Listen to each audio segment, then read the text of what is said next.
हाँ पंडित जी प्रणाम। जय हो। और ठीक हो? हाँ ठीक है हम तो। और बताइए क्या हो रहा है? बस क्या होना है, उत्तराखंड बनी हुई 25 साल हो गए। अब जी। क्या क्या होगा उत्तराखंड में। कैसे स, मतलब? सब लोग आ गए, इधर खाली हो गया तो क्या विकास होगा उत्तराखंड का। देखो ऐसा है, हमने भी ये सोचा था कि उत्तराखंड राज्य हमें मिलेगा तो हाँ। हम सब यहाँ जो है कि बहुत खुशी से जिएंगे और रहेंगे हम्म, और हमारा पूरा उत्तराखंड का विकास होगा। अच्छा। मगर दुर्भाग्य की बात है, आज मैं उत्तराखंड में जा रहा हूँ, पूरे पहाड़ी क्षेत्र में जा रहा हूँ, तो वहाँ जो है सारा पलायन हो चुका है। हम्म, केवल वहाँ जो है मजदूर और मजबूर रह गया, बाकी पूरा पलायन हो चुका है। अब इसके बारे में मैं आपको एक प्रकार इसके बारे में प्रकाश डालता हूँ कि इस उत्तराखंड को मांगने में हम सब की बहुत बड़ी भूमिका रही। कैसे कि 1938 से ये मांग हमारी चलती आ रही है। 1938 में यह मांग उठाई गई थी, जिसका नेतृत्व श्रीदेव सुमन जी ने श्रीनगर गढ़वाल में कांग्रेस के सम्मेलन में श्री जवाहरलाल नेहरू जी के समक्ष में पृथक राज्य की मांग उठाई थी। फिर भी 1952 में जो है 1952 में कम्युनिस्ट पार्टी के महासचिव पीसी जोशी ने सरकार को ज्ञापन सौंपकर मांग की थी, लेकिन उस समय हमें यह उत्तराखंड नहीं मिला। अब इसके बाद धीरे धीरे क्या होता है कि 1989 में एक पार्टी आती है, यूकेडी, उत्तराखंड क्रांति दल जिसका नाम था, उसका जो है एक पार्टी बनी। अब उस पार्टी का अस्तित्व जो है कि धीरे धीरे बढ़ा, लेकिन ऐसा हुआ कि उसमें भी जो है यह सरकार जो है यूकेडी 1989 में बनी, उसका नेतृत्व श्री इंद्रमणि बडोनी जी कर रहे थे। धीरे धीरे जो है आगे बढ़े। 1994 में एक जन आंदोलन पूरे उत्तराखंड में उग्र रूप से उमड़ा। बहुत बड़ा आंदोलन बना। घर घर में, गांव गांव में बच्चे, बूढ़े, मातृशक्ति, युवा, वृद्ध सभी ने इस आंदोलन में भाग लिया। उस समय हमने बीरू खाल में मेरे साथ हेड साहब जी, भगत सिंह जी ललितपुर के, और बालम सिंह गुसाई जी प्रवक्ता किनोड़ी खाल, और हमारे पीएम साहब, भाई साहब, और कई लोग जो है उसमें शामिल थे। हम लोगों ने कर्मिक अनशन किया। वहाँ पे हमारी केवल एक ही मांग थी कि आज दो, अभी तो उत्तराखंड राज दो। हमने ये सोचा था कि यह राज्य हमको मिलेगा तो हम सब जो है यहाँ विकास करेंगे और बहुत अच्छा, सब कुछ अच्छा होगा। लेकिन दुर्भाग्य की बात है कि आज हम उत्तराखंड में जा रहे हैं, केवल वहाँ बंदर नज़र आ रहे हैं, गूणी, बाघ, रीछ, और ये जो आपकी सुंगर है दुनिया भर के हो गए। उन्होंने सारी खेती को जो है नष्ट भ्रष्ट कर दिया, सब बेकार कर दिया। क्यों? कि जो हमारे खत्ते हुआ करते थे वो तो बंजर पड़ गए हैं। धीरे धीरे वो जानवर नीचे आने लगे, और अब जैसे जैसे रोडें गांव गांव तक मिलने लगी, लोगों ने पलायन कर दिया। विकास तो वहाँ हुआ नहीं, रोजगार के साधन बच्चों को मिले नहीं, सब ने वहाँ से पलायन कर दिया। अब कोई दुनिया भर के लोग जो है पीरू मदार में बस गए हैं, कुछ काश्मीर में बस गए, कुछ देहरादून में बस गए, कुछ जो है कोटद्वार में बस गए हैं। सारा कोटद्वार पहाड़ियों से भर गया, रामनगर पहाड़ियों से भर गया, पीरू मदारा भर गया, हल्द्वानी भर गया, सितारगंज भर गया, आपका रुद्रपुर भर गया, आपका जो है कि इधर खटीमा क्षेत्र में भर गया, उधर टनकपुर में भर गया, इधर देहरादून में भर गया। पूरा पलायन हो चुका है। इसके बावजूद भी जो सर्विस करने वाले व्यक्ति हैं, यहाँ तो केवल सेवानिवृत्त वाले भरे, बाकी जो सर्विस करने वाले हैं वो कोई दिल्ली में है, कोई बम्बई है, कोई कलकत्ता है, कोई चंडीगढ़ है, कोई हिसार है, कोई हरियाणा, कोई राजस्थान है, कई जो है कि सब बाहर ही हैं। उत्तराखंड में जो है कि बेरोजगारी का इतना योग प्रबल बना हुआ है कि वहाँ कोई भी रहना नहीं चाहता है। तो उसके बाद जो है कि उत्तर प्रदेश सरकार में 1994 में उत्तर प्रदेश सरकार में मुख्यमंत्री जो है मुलायम सिंह यादव थे, और यहाँ बहुत उग्र रूप से जो है ये जन आंदोलन चल रहा था, जिसका नेतृत्व श्री इंद्रमणि बडोनी जी कर रहे थे। इनके साथ जो है कि उत्तर प्रदेश सरकार जिसका नेतृत्व लखनऊ था इस पहाड़ी क्षेत्र की समस्याओं का अनदेखी कर रहा था। फिर उत्तराखंड राज्य की मांग समय समय पर उठती रही, लेकिन 1994 में इस आंदोलन का भयंकर रूप देखने को मिला। उस समय कुमाऊं एवं गढ़वाल मंडल एक होकर के प्रत्येक घर से प्रत्येक व्यक्ति जन आंदोलन में भाग लिया। बूढ़ा, मातृशक्ति सब ने एक ही आवाज़ थी, आज दो अभी दो उत्तराखंड राज दो। इस प्रकार से 1994 में यह आंदोलन बहुत तेज हुआ।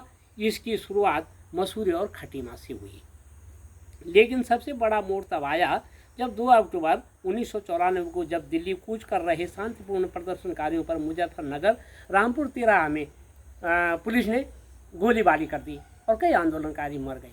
कई महिलाओं की गाड़ियां भी पता ही नहीं चला कहाँ जो है अपहरण हो गया। इस उत्तराखंड में सब ने बड़ा संघर्ष किया मगर मिला कुछ नहीं। तो जब इस गोलीबारी में कई लोगों की मौत हो गई, उसके बाद पहाड़ में आंदोलन उग्र हो गया, उत्तराखंड मांग तेज हो गई। उस समय उत्तर प्रदेश का मुख्यमंत्री मुलायम यादव था। उत्तराखंड क्रांति दल यूकेडी यह राजनीतिक दल 1989 में विशेष रूप से उत्तराखंड राज्य की मांग को लेकर बना था। इसके संस्थापकों में इंद्रमणि बडोनी जी, दीपचंद तिवारी और केसी पंथ प्रमुख थे। उत्तराखंड महिला मंच की बड़ी भूमिका रही। छात्र संगठन भी आंदोलन को गति दे रहे थे। श्रीनगर, गढ़वाल, अल्मोड़ा, नैनीताल, पिथौरागढ़, देहरादून और मसूरी आंदोलन के प्रमुख केंद्र रहे। 1 सितंबर 1994 को खटीमा, जो कि उस समय नैनीताल जिले में पड़ता था, खटीमा में 1 सितंबर 1994 को जब आंदोलनकारी खटीमा में नारे लगाते हुए आगे बढ़ रहे थे तो स्थानीय प्रशासन और पुलिस ने उन्हें रोकने की कोशिश की, तो हालत अचानक तनावपूर्ण हुई और उसमें भी कई जो है आंदोलनकारी मारे गए और महिलाओं की गाड़ियों को जो है वो लूट दिया गया, छुपा दिया गया। पता नहीं चला कि महिलाओं की गाड़ी गई कहाँ। इसको देखते हुए कुमाऊं और गढ़वाल मंडल में बहुत भयंकर आक्रोश फैल गया और जन आंदोलन बहुत तेज हो गया। सब गाड़ी की गाड़ियाँ जो है दिल्ली को कूच करने लगी। तो उस समय जो है इंद्रमणि बडोनी जी जो हमारे प्रमुख थे और सब जो है जब यह रंग लाया तो 9 नवंबर 2000 को हमें 27वां राज्य यहाँ उत्तराखंड प्राप्त हुआ। और उस समय पर्वतीय क्षेत्र के बीजेपी के विधायक ज़्यादा होने और उत्तर प्रदेश में बीजेपी के मुख्यमंत्री राजनाथ सिंह जी और प्रधानमंत्री अटल बिहारी वाजपेयी जी ने उत्तराखंड राज्य दिया और सर्वप्रथम जो है उनके नेतृत्व में नित्यानंद स्वामी जी को मुख्यमंत्री बनाया गया। कब? ये 9 नवंबर 2000 से 29 अक्टूबर 2001 तक, पूरा साल भर भी नहीं रहे। पता नहीं इनका आपस में फिर क्या हुआ। एक दिन के लिए फिर पुनः जो है खंडूरी जी को यहाँ का मुख्यमंत्री थोपा गया, केवल एक दिन के लिए। एक दिन के लिए हुए 29 अक्टूबर 2001 से और 30 अक्टूबर 2001 तक, एक दिन का 2001 तक एक दिन के मुख्यमंत्री बने। उसके बाद फिर जो है केंद्र में ये पता नहीं आरएसएस का क्या हुआ, कैसा हुआ, आपस में इनका तालमेल क्या बिगड़ा क्या नहीं हुआ, तो उन्होंने भगत सिंह कोश्यारी जी को यहाँ मुख्यमंत्री बना दिया। कितने रहे ये भी? 30 अक्टूबर 2001 से 1 मार्च 2002 तक। 2 में तो हमें मिला, 2002 में 2 साल में 3 मुख्यमंत्री बना दिए। क्या विकास होना है ऐसे में। लेकिन 2002 में जब यहाँ चुनाव हुआ तो 18 विधायकों का जो है 70 विधायक बनाए गए। अब जब 70 विधायक बने तो खीर, भात, मलाई, तलाई सब कुछ मज़े आ गए। अब होता क्या है कि लोगों ने जो है बीजेपी को नकारा और कांग्रेस को जो है यहाँ की सत्ता सौंप दी। तो उस समय हमारे नरेंद्र तिवारी जी केंद्र में थे, तो माननीय सोनिया गांधी जी ने जो है उनको उत्तराखंड में भेजा और उत्तराखंड में यहाँ के मुख्यमंत्री बना दिए गए। जब यहाँ के मुख्यमंत्री बने तो इनके समय में बहुत बड़ा विकास हुआ। वो विकास पुत्र थे, ये सत्य बात है। एनडी तिवारी जी विकास पुत्र थे। वो तो थोड़ा ऐसा है कि थोड़ा लालचन लगाया गया। एक नौ छम्मी नारायण गाना चला, इसमें जो है कि उस समय कांग्रेस चली गई। नहीं तो नरेंद्र तिवारी जी बहुत बड़े विकास पुत्र थे। अब उनके कार्यकाल के बारे में मैं आपको बताता हूँ कि 2 मार्च 2002 से 7 मार्च 2007 तक इन्होंने पूरा 5 साल का जो है कार्यकाल अपना निभाया पूरा 5 साल तक। आज तक कोई भी मुख्यमंत्री दुर्भाग्य है इस उत्तराखंड में 5 साल का कार्यकाल नहीं निभा पाया, केवल विकास पुत्र नारायण दत्त तिवारी जी ने निभाया। और उस समय राज्यपाल डॉक्टर सुरजीत सिंह बरनाला थे। और तिवारी जी के कार्यकाल की प्रमुख उपलब्धियाँ: प्रथम औद्योगिक विकास, शिरकुल की स्थापना। इन्होंने हरिद्वार, पंतनगर, रानीबाग, सितारगंज में और औद्योगिक निवास में इन्होंने तेजी से वृद्धि की और कई कंपनियां उत्तराखंड में आई और रोजगार के अवसर बड़े मुख्य ढांचा विकास का हुआ और रोजगार के अवसर मिले। कई बच्चों की नौकरियां लगी, कई बच्चे जो हैं कि उस समय विकास के नाम से रोजगार को प्राप्त हुआ।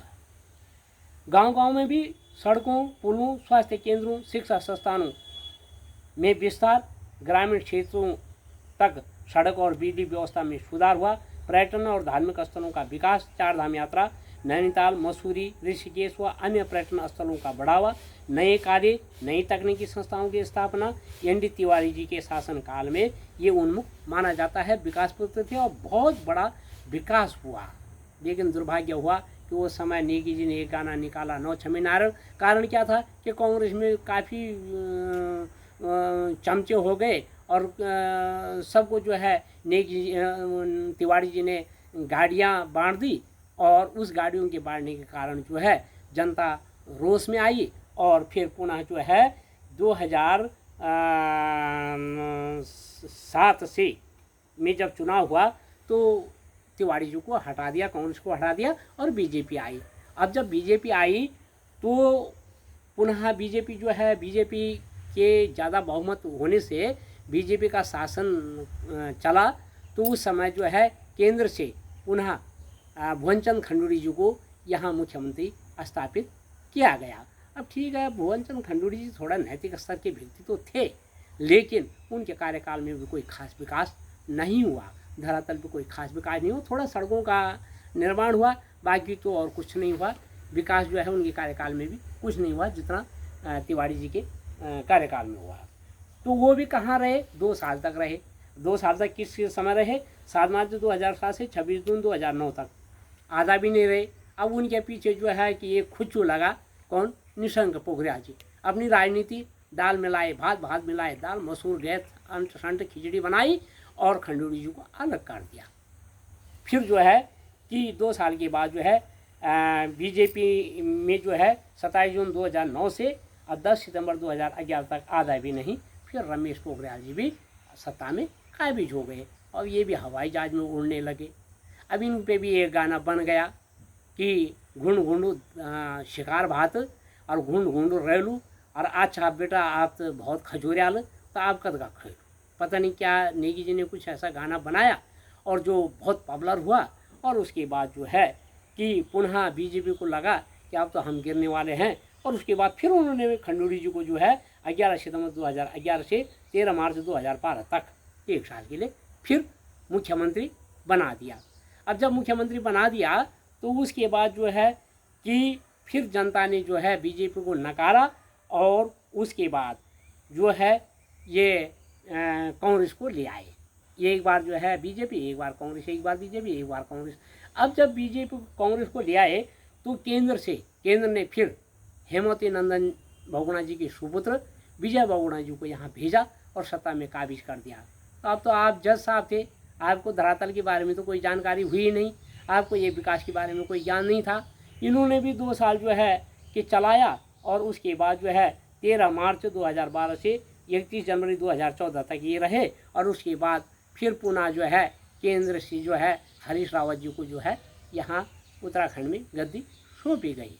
अब हरीश रावत जी ने भी अपने मजे लिए, खाओ गगन रहो मगन, अपना मस्ती, बाकी और कुछ नहीं। विकास धरातल में तो कुछ दिखाई नहीं दिया, कोई बच्चे हमारी नौकरी चाकरी पे तो लगे नहीं। केवल इन्होंने थोड़ा इतना ज़रूर किया कि 60-65 साल की बच्ची के लिए, वो बूढ़े के लिए जो है रोडवेज में जो है फ्री करवा दिया। इतना इनके कार्यकाल में हुआ।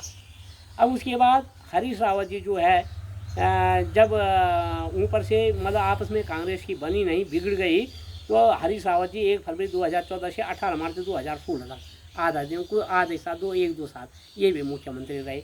फिर उसके बाद जो है कि जनता ने नकारा, कुछ आपस में वाद विवाद होने लगी, इन्हीं के विधायक जो है इनसे बिखरने लगे कांग्रेस के। और उसके बाद फिर राष्ट्रपति शासन लगा। कब? 27 मार्च 2016 से 21 अप्रैल 2016 तक ये जो है राष्ट्रपति शासन लगा। उसके बाद फिर पुनः जो है हरीश रावत जी को दोबारा मुख्यमंत्री बनाया गया 21 अप्रैल 2016 से 18 मार्च 2017 तक।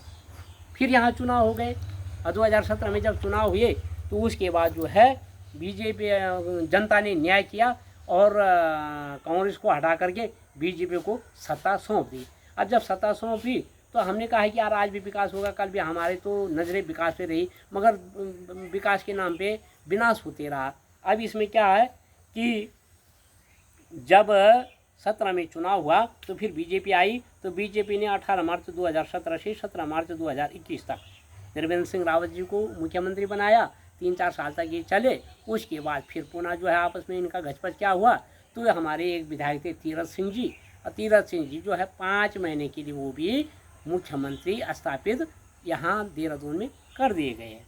अब उन्होंने भी जो है 5 महीना तक जैसे भी चला, फिर चुनाव हुआ तो उसके बाद जो है पुष्कर सिंह धामी जी को जो है मुख्यमंत्री बना दिया गया। तो 4 जुलाई 2021 से वर्तमान तक जो है ये मुख्यमंत्री चल रहे हैं धामी जी। अब सुनो, 2011 में मैंने आपके विजय बहुगुणा जी को कह दिया था कि आपके मस्तिष्क को विचारते हुए मुझे यह प्रतीत होता है कि आप मुख्यमंत्री बनोगे। उस समय आप जो है 3 हरिश्चंद्र माथुर लाइन में थे और MP थे। मैंने पहली भविष्यवाणी कर दी थी। मैंने उनके लिए यह साफ लिखा हुआ था कि आप मुख्यमंत्री बनोगे, आपका प्रबल योग है और आप हमारे जो है 52 गढ़ों का उद्धार करोगे।